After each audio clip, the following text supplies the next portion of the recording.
Hello and welcome to Gadget Guru, where this week we're going to do nothing but sit back and watch television. Okay, Rajiv, let's move on to our gaming section, and this is something that is again being called a game changer, quite literally, the ATI Eyefinity. Yeah, I think, every few days, every few months, that's a good, interesting way of marketing things. But this one is very different. It's actually a game multiplying experience, and I think for more, I'm quite mystified by the whole idea. I got a small demo of it at CES, but I think Karan is now going to go into more detail. So Karan, a game-changing game? Yes, indeed, it's a game-changing technology. In fact, I would say it's a game multiplying technology, if such a word exists at all. I mean, just take a look at this. It is an amazing panoramic view. Now, in short, Eyefinity is the ability to connect multiple monitors to your graphic card to create extreme native resolution. But then there's a lot more to it than just simple gaming. And that's exactly what we are about to find out.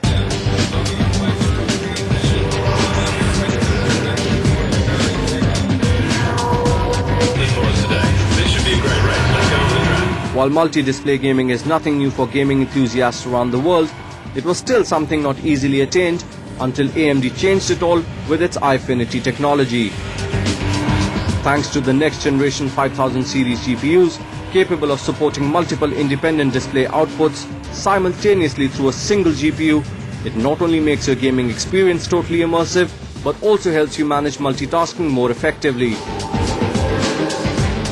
Like viewing video entertainment on one monitor, while working on documents, surfing the net, or even viewing presentations on other displays.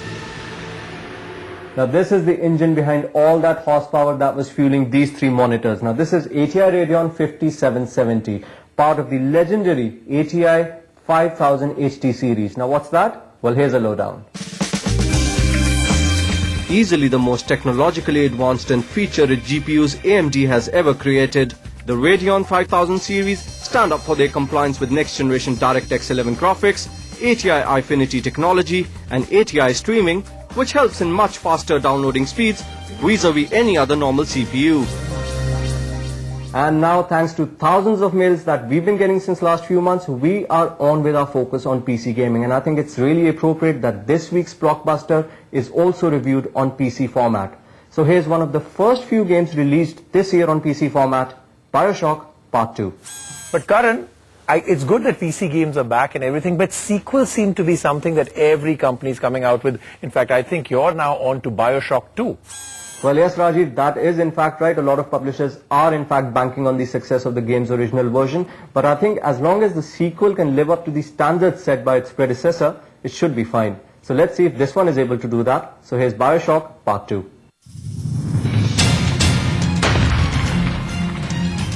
It's a sequel to the critically acclaimed 2007 video game BioShock. BioShock 2 is a first-person shooter game set in fictional dystopian city of Rapture, with the game's events taking place 8 years after its earlier version. You see, this is why I must fight Sophia Lamb. You don the role of main protagonist Big Daddy, reactivated with no recollection of the past, and on a mission to relocate the little sister that you were paired with. Daddy was sleeping for such a long time, and Eleanor had missed you. Find her and you'll be all better. Scoring the scary dysfunctional city in an attempt to overthrow city's leader Sophia Lamb and her army of big sisters, mainly responsible for the city's destruction. While the storyline is pretty innovative, it's aptly supported with strong graphics, especially the crumbling underwater city of Rapture, which simply captivates you in its surroundings. BioShock 2 also comes with new customization options. Like every time you change a weapon, the game pauses to give you time to assess your surroundings. But the game does bog you down when it comes to gameplay, especially for those who played its earlier version. As once the novelty fades out after the first half, the game does seem to be a bit repetitive, as you end up fighting the same set of enemies in similar surroundings. Time for us to take a break, and then when we come back, our app section. Do stay with us.